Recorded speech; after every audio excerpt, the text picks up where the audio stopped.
All right, so let's talk about the grid feature. One of the reasons why I like the grid feature is it allows you to see lots of information all at once. So instead of having to go to record by record and make changes, you can see all the information and make the changes right then and there. This grid is available on several records, but today we're going to highlight the ones underneath the address record. So first thing I'm going to point out, anything that I have in my search results is going to be what pulls into my grid. So if I'm looking for everybody in my database, if I search on all, they're going to all populate in this grid section. If I just want to focus on a specific group of people, I can set up a find, and then those are the people that's going to come across in my grid section. In this case, I want to kind of see all the information. So I selected all. And if I click on grid,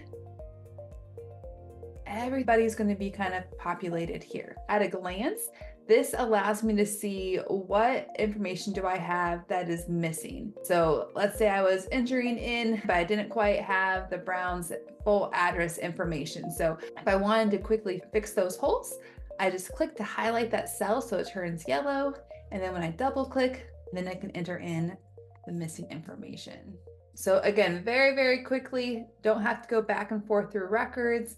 I can make those changes and then click on save.